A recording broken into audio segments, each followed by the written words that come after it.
I feel it calling my name, but the pain just makes me on the edge. I almost gave up, hey, I'm so tired of pretend.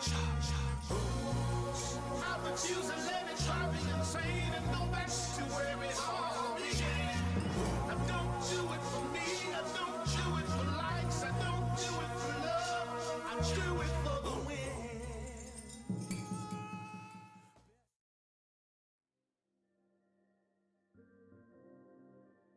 It's your boy Samson. We here at BYOB, just kicking it with Regina. Let's get into it. BYOB, how did that come about? Well, BYOB stands for Build Your Own Body. Okay. I am a fitness instructor. So just taking away any shortcuts, surgeries, all of the above. We building from the ground up, from the foundation, your own body. Okay. Like, what's your backstory to getting where we at now? You know what? It started over 13 years ago. I'm not going to show my age, but okay. It started a good 13 years ago. And I was in pursuit of a perfect body. Okay. I was a waitress at a gentleman's club. And of course, you know, all of the women there were made up and beautiful and long hair and, you know, everything. A little shot there, a little tuck there. Exactly. Okay. A little bit of everything at that time I didn't have. So in admiration of those women, I started working out. As I grew into it, I started bringing my friends and my sister to the gym with me. I started getting them results, and then it just grew from there. Why did you leave the gentleman's club and like, hey, I want to do this, I want to pursue this and never give up? You know what, I didn't leave from there. Okay. So I was still working there while I was in school. So I received my bachelor's in HR and in entrepreneurship. So then I started working as an HR generalist at the Horseshoe. So I was there for a while. And then while I was there, I was training part-time. And I couldn't juggle both. So I got to that point where, okay, now I have to make a decision. Do I give up this security and my benefits and my Monday through Friday, 9 to 5 for something that was kind of rocky at the time? And I just took a leap of faith and I started training full time. What made you not give up? Like, hey, everybody told you weren't gonna make it, you weren't gonna make it. I would say my son. Okay. Yeah, definitely. He is my why. He is the reason why I go so hard, because I want him to have a better life than I did, better experiences. I see you teaching him entrepreneurship as well. Yes, he's 12. And when I first started training, we used to pre-make shakes. We would vacuum seal up fresh ingredients and we would sell the shakes, you know, whether we were at a park, renting out someone else's space, and my son would actually sell them so he could have lunch money and things of that nature for school. As I grew and I started renting out a space where I was more permanent, then we started blending the shakes. And when I opened up my first location, that's where Cafe Bari came about. And he pretty much from ground up did everything from the books to doing the orders, going to the grocery store. He has a debit card. He knows how to balance his checkbook, everything since 8 years old. Nutrition and fitness, how did that go hand in hand? You can't have one without the other. Correct. And I actually experienced that myself when I first started training, because I was training so hard, but never changed my diet, and I was remaining the same.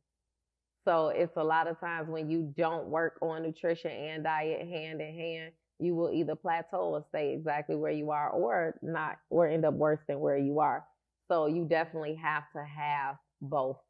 You cannot outrun a bad diet.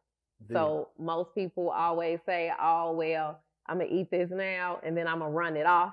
But you're still running off years and years of what you've been putting into your body. So you have to train your body the healthy way before you start going back into that bad food.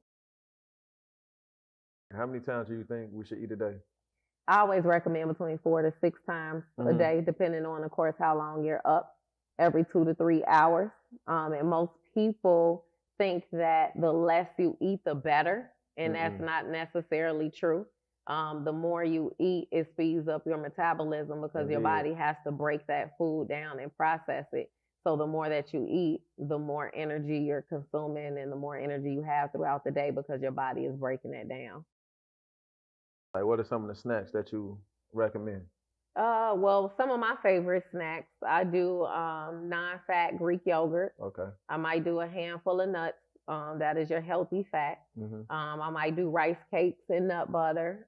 No matter what it is, it has to have a nutritional value to it. So whether I'm getting my healthy protein, my healthy carbs, or a healthy fat in, that's going to be consumed in that snack. What are some of the difficulties or the hardest thing of you being a female trainer or a female gym owner? Well, it's so many different ways to answer that question.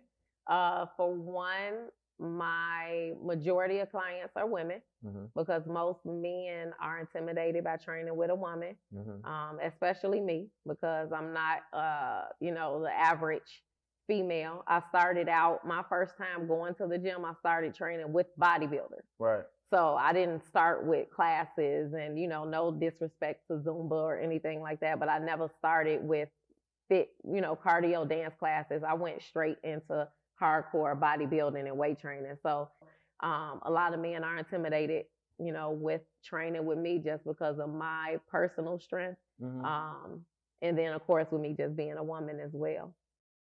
How do you weed through like the guys that's trying to really work out, trying to really get it, or really trying to just get close? Well, I actually have an initial assessment that I do with everyone. So male or female, you have to do a fitness assessment first. Right. So if they want to pay that initial fee just to come sit in my face, they can. But during that assessment, I cover not just what I have to offer, but why they're here. Right. I dig into that why. So with me having a background in HR, my interviewing skills are, so putting that degree into I place. put that degree into work, and I find out why they're there. So whether their motive is to get close to me, I'm going to find that out during the assessment. And initially, they're not going to book that package because they're not going to spend, a certain amount of money just for that conversation piece.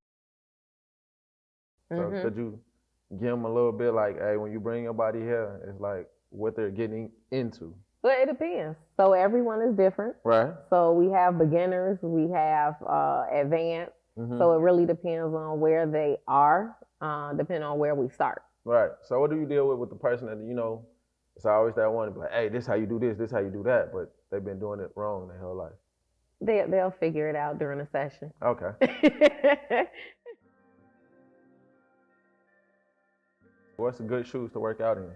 You know what? It's a lot of different shoes out there. Okay. There are a lot of different areas or different ways of training.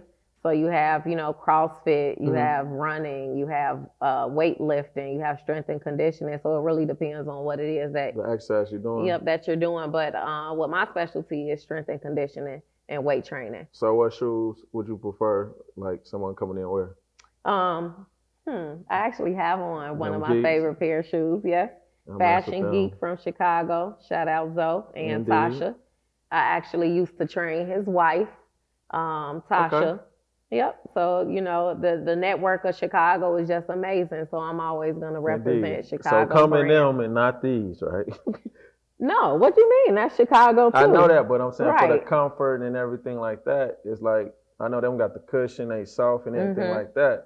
Rather than these kind of flat on the inside with the strength training. Right. So actually, I would recommend both. Okay. It depends on what we're doing. Okay. I would say if we're hitting upper body, these will be great for cardio because you do have that flexibility. But then when you're doing something more stationary like legs, I would say a flatter shoe is better. So the ones you have on will be great. Okay, that's what's up.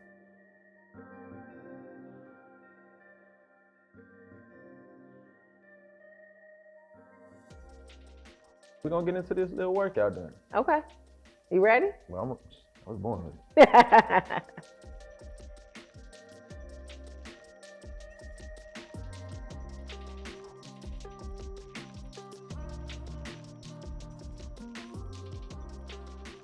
The mountain climber position. Okay. Knees off the pad and push with your legs. Bring them in. And push.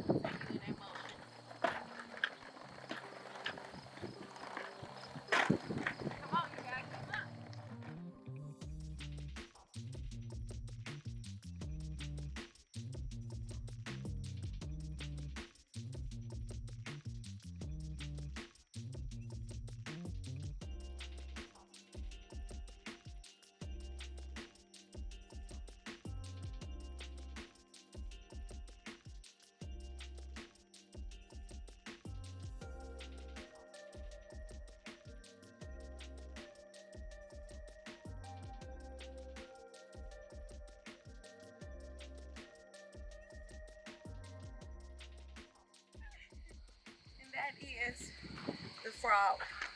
Total body fitness, baby. Indeed. It'll take you out in 5 minutes.